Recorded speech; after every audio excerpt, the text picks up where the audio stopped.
आज चाहिँ हामी बिहानै रेडी भएर तुमलिङटार जाँदैछौँ।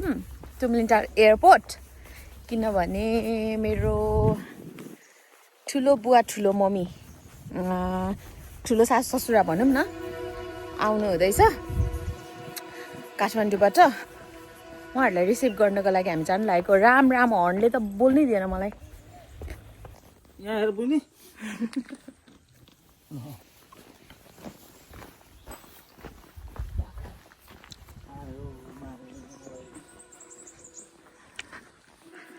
टर्मिनेटरको हिरोसँग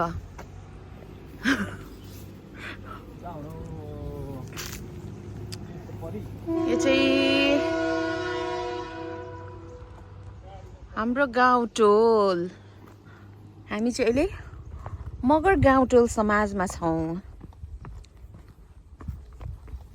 यहाँनिर चाहिँ मगर धेर भएर टोल चोकको नाम नै मगर गाउँ। ल यताबाट अब हामी तलतिर, हामीलाई चाहिँ यहाँ तल टेम्पोले पर्खिरहेछ। यहाँभन्दा माथि चाहिँ टेम्पो चिप्लिन्छ अरे कि सिटमा, अनि त्यही भएर हामी जाँदैछौँ टेम्पो भएकोतिर बुवा मम्मीलाई लिनको लागि। यस्तो मजाको घाम लागेको छ नि।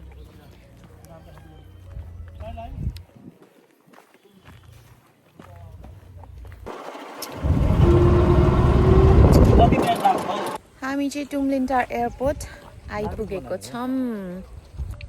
टाडा! यहाँबाट चाहिँ यस्तो खतरा हिमालको भ्यू देखिन्छ नि। अझै नजिक लगेर देखाउँछु ल।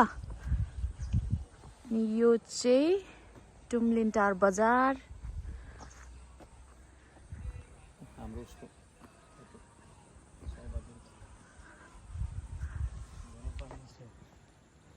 हिमाल त राम सेतो के।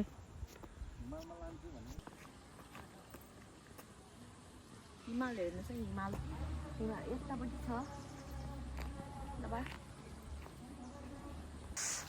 अनि यो चाहिँ हाम्रो तुमलिङटारको एयरपोर्ट। यतापट्टि हेर्न सक्नुहुन्छ हिमाल। वाउ!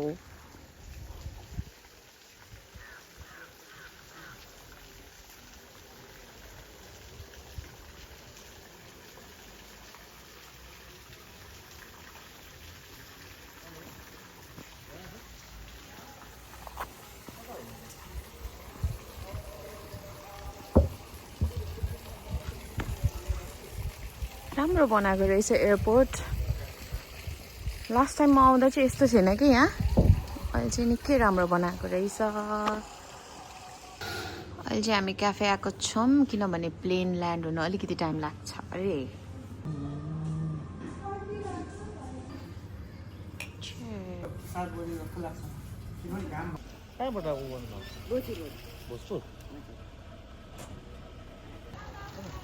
हजुर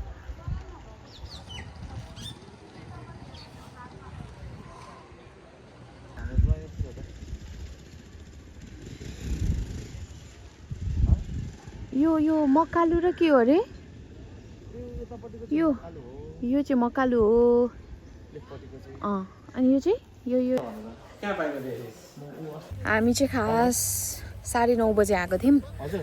बुवाहरूको फ्लाइट 9:30 भनेर, तर 12 बजेपछि बल्ल प्लेन ल्यान्ड भयो। अनि हामी चाहिँ त्यहाँ क्विक मेरो सानोको स्कुल फ्रेन्ड दाइलाई भेटेर कफी सफी खाएर अब चाहिँ हामी फेरि एयरपोर्टतिर लाग्दैछौँ। यहाँ प्लेन पनि ल्यान्ड भइसकेको छ। बुवाहरूको प्लेन होइन, बुवाहरूको त होइन, बुवाहरू आउनु भएको प्लेन आई मिन।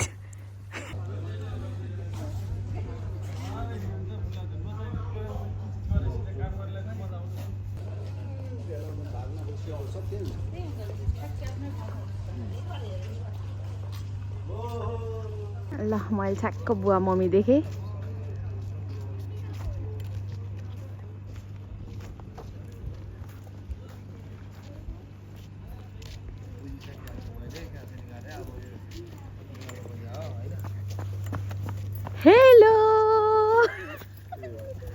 ओपा नमस्ते नमस्ते अन्जी हुनुहुन्छ सरप्राइज हजुर मैले अघि देखेको यसरी भिडियो बनाउँदै भनेर नवीन र म लिन आएको तपाईँहरूलाई नवीन र म लियो नमस्ते मम्मीलाई हाम्रो मम्मी आउनुभयो बुवा पनि आउनुभयो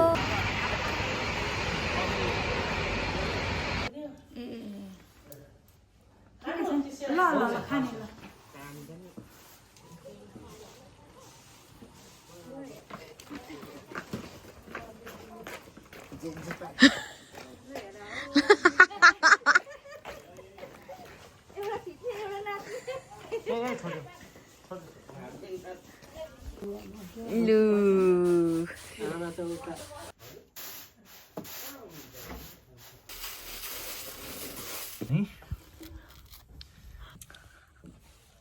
कस्तो मिठो बिचारालाई झोल बनाएर खाएको फेरि अब आज सोमबार होला भोलि आउँछ भोलिबाट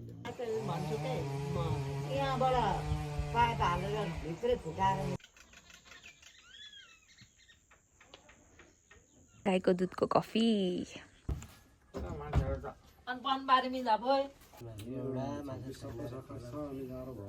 आज चाहिँ हामी हाम्रो पुर्खौली खेत हेर्नु जाँदैछौँ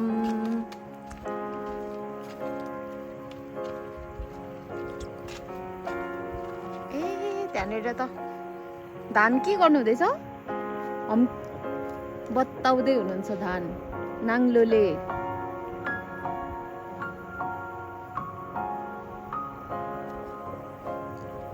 हाम्रो घर चाहिँ यता हो यो ठाउँलाई चाहिँ बाँसघारी भन्छ होइन अनि यता चाहिँ खेत छ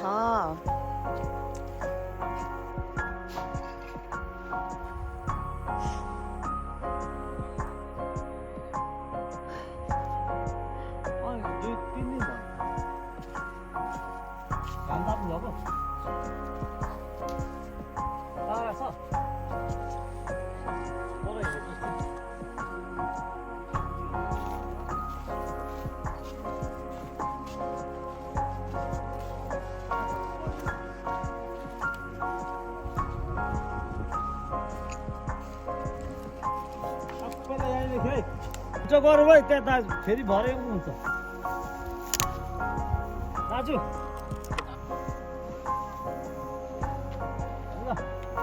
त्यता त म गइसकेको छु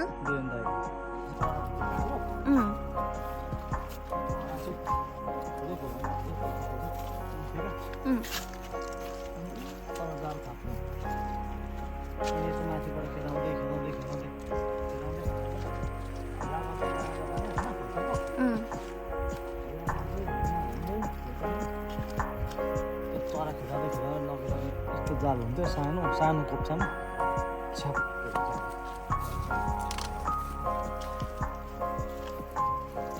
हल्ला गरेको चाहिँ के भगाउनुलाई कि केलाई जाल थापिदिएर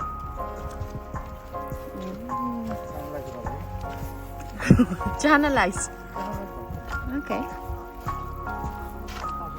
इमोसनल पार्यो ल हामी यस्तो बाटो हिँड्दैछौँ होइन झन्डै गोबटेकै बाटो पनि कस्तो रातो के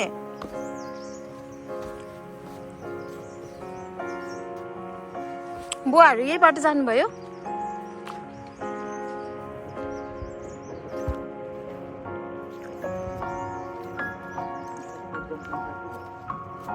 ओ माई गॉड अन्त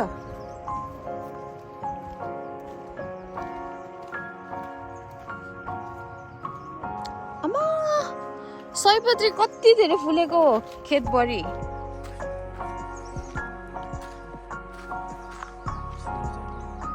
कति राम्रो देखेको अन ओके फाइनली रोड आयो चिने डाँडा जाने बाटो यस्तै त छ यस्तै उकालो कुना कुना रोडबाट गयो भने चाहिँ यस्तै रोड छ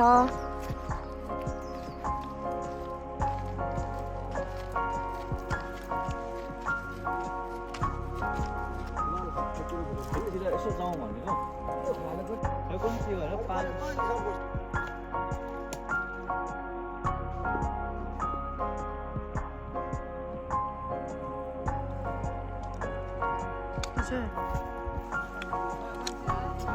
बाटोमा त को भेट्यौँ हामीले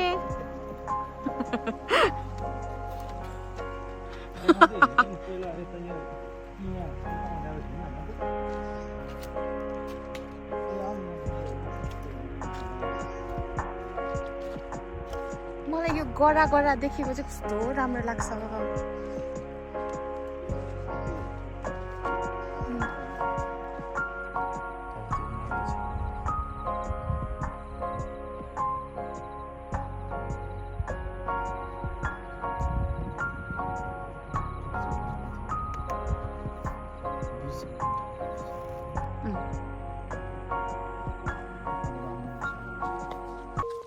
फाइनली हामी चाहिँ हाम्रो खेत आइपुग्यौँ आँखाले भ्याए जति सबै हाम्रो खेत हो ल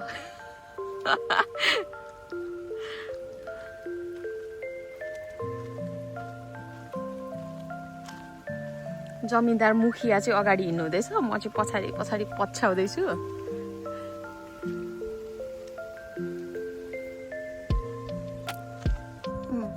पल्लो खोल्छ त्यहाँदेखि यता त्यो दिदी बस त्यो दिदीहरू बैङ्किक माथि छ त्यो ज्यास घाँसमा त्यहाँदेखि माथि त्यो ड्रिल छ नि एउटा ठुलो उँधो यहाँसम्म बोयरको चाहिँ धेरै छ बोयरको चाहिँ उति माथि देखेको छ नि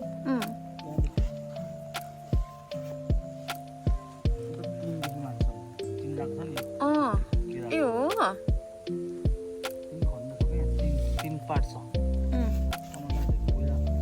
गर्थ्यो यहाँ चाहिँ पटेको कुराहरू गर्थ्यो हेर्नु त हामीले चाहिँ खेत हेरिसक्यौँ अब चाहिँ हामी घर फर्किँदैछौँ हामीलाई घरबाट यहाँ आउनु चाहिँ हाफ एन आवर जस्तो लाग्यो अनि दुईजना बुढाबुढी गफ गर्दै गर्दै हिँड्दै हिँड्दै मेरो बुढाको पहिलानिको कहानीहरू सुन्दै आयौँ मलाई चाहिँ मोन्स्टेरा जस्तै लाग्यो बुढाले चाहिँ फेरि कर्कलो हो गाभा हो सुँगुरको चारो हो भनेर हामी एकछिन घरमा लगेर फिगर आउट गर्छौँ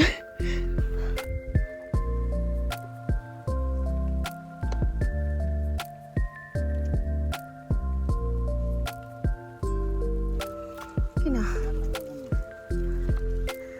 हामी चाहिँ अब घर फर्किँदैछौँ केटीहरू ओछ्याइदिएको हुन्छ क्या अनि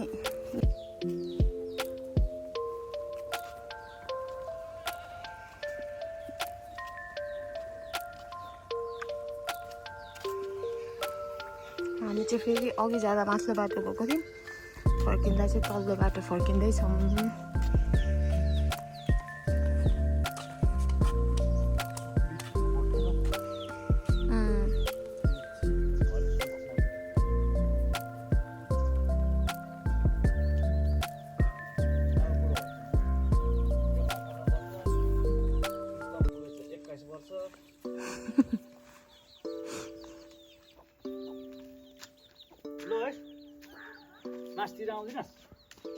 मास्तिर आउँदिनस् आइज है मास्तिर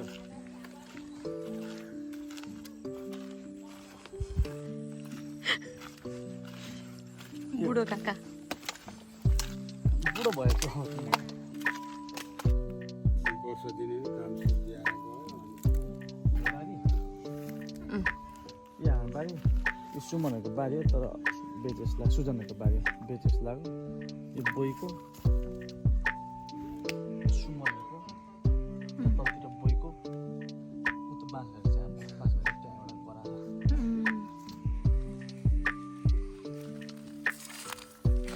अब हामीले खेत हेरिसकेर आयौँ अब बारी हेर्नु आउँदैछौँ